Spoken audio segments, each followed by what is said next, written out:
Hello, today we're going to study the standard purchase agreement. And I can remember back when I first started in real estate, I had the most amazing broker. And one of the things she told me is that you've got to learn the ins and outs of the standard purchase agreement. It's the most important thing, document-wise, that's going to get your client in or out of a contract. And so let's start today with line 1. Line 1 starts, this agreement is made by X day. That is where you're going to insert the date. The second line is, it says between, and then beside that you're going to put your buyer client if you're representing the buyer, and or if you're not representing the buyer, then that's where a buyer client's information is going to go. On the line after that is for the seller's information.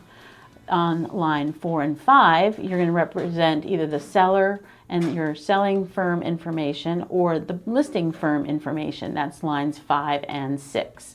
And those things can also be automatically populated through your MLS with your office ID numbers. Moving on to item number 1, agreement to sell the property. Pursuant to the terms of this agreement, buyer agrees to buy and sell, agrees to sell at certain piece, parcel of land and or improvements that fixtures such as land described as follows. Legal description. This is where it will automatically populate through your MLS the legal description as well as the following line, the street address, full street address, city, state, and zip code. That is the completion of item number 1. Item number 2, moving on, the deposit. This is also known as your earnest money deposit. This is going to be the deposit, in quotations, shall be in the amount of blank.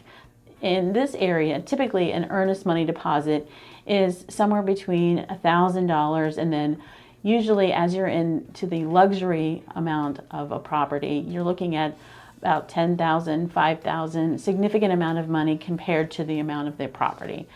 So we're going to put that number in the long blank in the dollars and cents version written out, and then beside that you're going to put the number version in the second blank, and then you're going to say how it is going to be given. Is it going to be a personal check, federal wire, certified bank transfer, automatic clearinghouse, or ACH and or other? Typically in our team we would like to choose a certified bank check or ACH. Typically checks are not that many people don't have checks anymore, so that's not really a popular thing. And then finally, the last line in that paragraph is the escrow agent.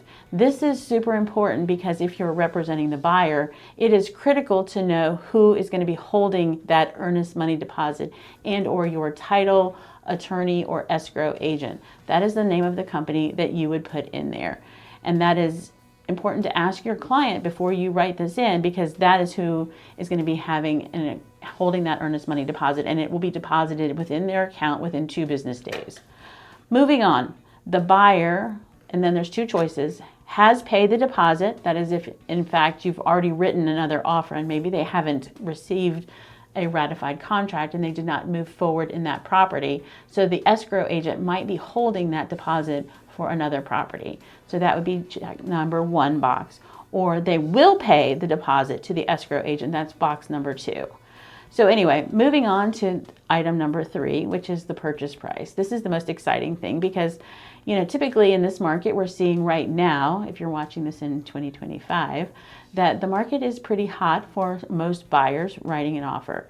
And so you're going to want to put the purchase price in there. A little tip is that if you're looking for an escalation clause, that's another thing that we'll talk about later, you would want to put the average price of the property listed maybe in the MLS, and then you could add an additional escalation clause. So let's write the number in the first block, and then we're going to add the verbiage of how to write out the number, like $250,000 would be the second in dollars and cents.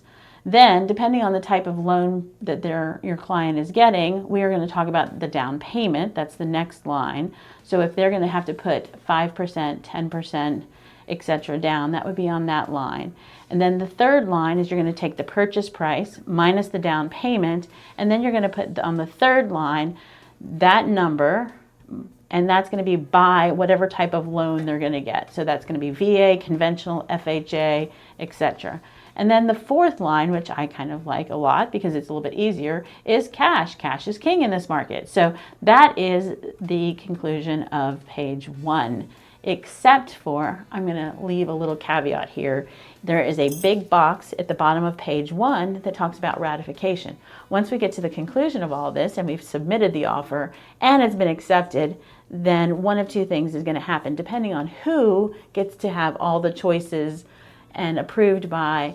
You might be the person to ratify this box on the front, which would be the ratification date on one side, and then your signature, and then you would sign as the listing agent and or the selling agent. So that is a caveat to the very end of this transaction. Let's move on to page 2. Very exciting times. Hope you're getting some great information out of this. So moving on to page 2, this is going to talk about the settlement expenses. You know, in a hot market, we're not seeing a lot of settlement expenses paid by the seller. But this is where, with some creative ideas, you might want to offer over list price and ask the seller to pay a little bit of closing cost, and or maybe the home has been on the market a little bit of time, and therefore you can ask for 1%, 2%, 3% of the contract price towards buyer's closing costs paid by the seller.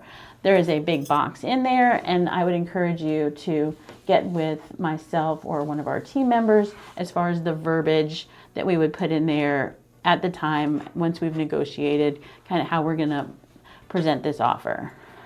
Moving on down to the deposit, we just talked about the escrow deposit and the earnest money deposit. That's number 5. And then number 6, loan application. 90% of the time, I hope that you have already had your client talk to a professional loan officer. And in doing so, they have gotten pre-approved with 1 or maybe 2 options for a loan officer. In item number 6, loan application, loan denial, and intent to occupy. Loan application, item number 1, it says that unless otherwise indicated within 7 days of ratification of this agreement, the buyer shall, on a specific type of financing, you're going to put in the lender's name, phone number, and the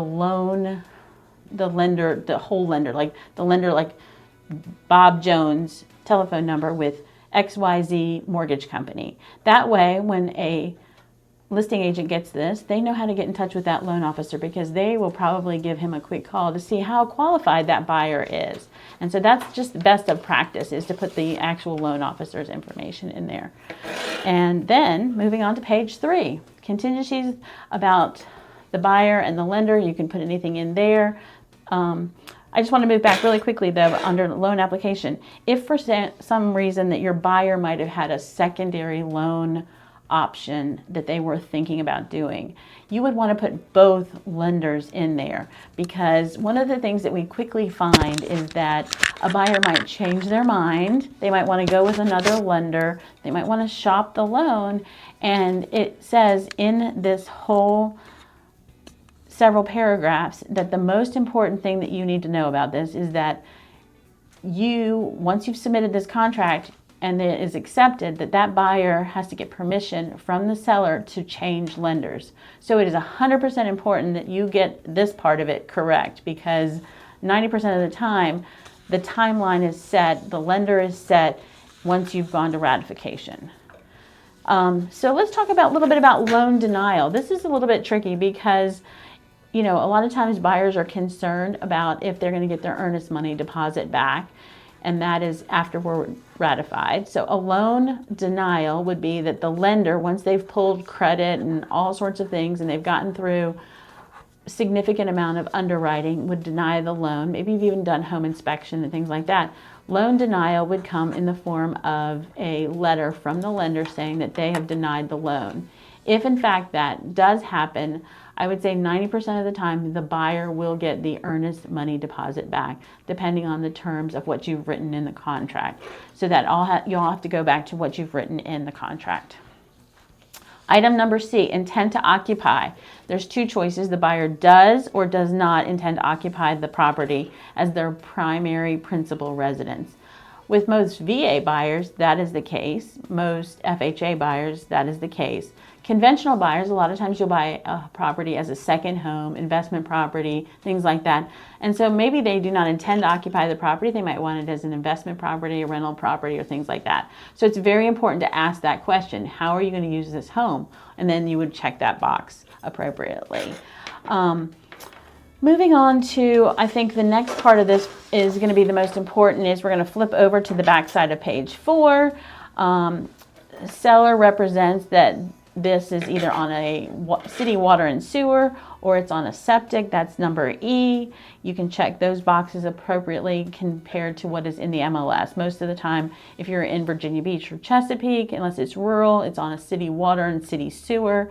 And then I think the next part that's the most important thing is the settlement date. And a lot of times people get this wrong because you want to look at, number one, what holidays are coming up. Look at the federal court calendar to make sure that we're not closing on a federal holiday, number one. Number two, let's ask our client, what is the best day for you to close? Are they going to have to travel for a closing? And then you want to pick a day around the time that is best for them, because typically you're going to do a closing on whatever day, and the day before you're going to do a walkthrough. So you want to think about, this is going to be a 2-day process, and again, you're thinking about what is involved with their schedule and asking them what days work best for them. And then you're going to write this in on number 8, settlement and possession date. And then it may extend by X amount of days. That's the next part of this. Typically, it's about 10 days. I usually call that for lender paperwork shuffle. A lot of people get confused and they think that, oh, the buyer has 10 days to extend the possession agreement or the closing date. That is not the case. The only people in this that can extend the closing date are in subject number I and double I, which is closing for loan complications and or for title issues. So it's very important to understand that the only way that you can change the closing date, everybody has to work towards the main closing date. That's why it's so important to check with your client first, is for loan complications and or title complications to extend the closing date.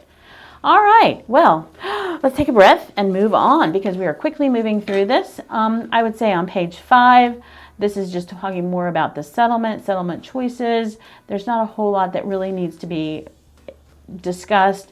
Number 9, we're talking about the deed. You want to make sure that when you are getting the client's name, that you ask them what and how do you want to take title. Is it that you're going to add the middle initial? Is it that they're a second or a third or a senior, or maybe they have a trust? And so this is a little bit, number 9, you can read this at your convenience, is just more about how they're going to take title. And then title insurance and owner's title insurance and lender's title insurance. These two, lender's title insurance is required and owner's title insurance is optional. But I would encourage you that as many people may or may not have title issues that they don't know about, and then down the road they'll find some kind of a lien that was not released by some accident. And that's what's covered under owner's title policy. Moving on to number C, buyer at buyer's expense wants a survey. And a survey, you can put either they waive or they desire. Either one is fine right now. They can waive it at the time of writing the contract, and then maybe you're going to reach out to the listing agent to find out if they've got a copy of the survey, and then maybe the client decides they've changed their mind and they do want to have this survey done. Just because they put no in the contract doesn't mean that you can't have a survey, and we can ask the title or attorney to order that at closing, before closing. So let's go ahead and take a breath and take a break, and we're going to move on to some of the other choices, which are the lending types, and when we come right back. So thank you so much for phase 1 of standard purchase agreement.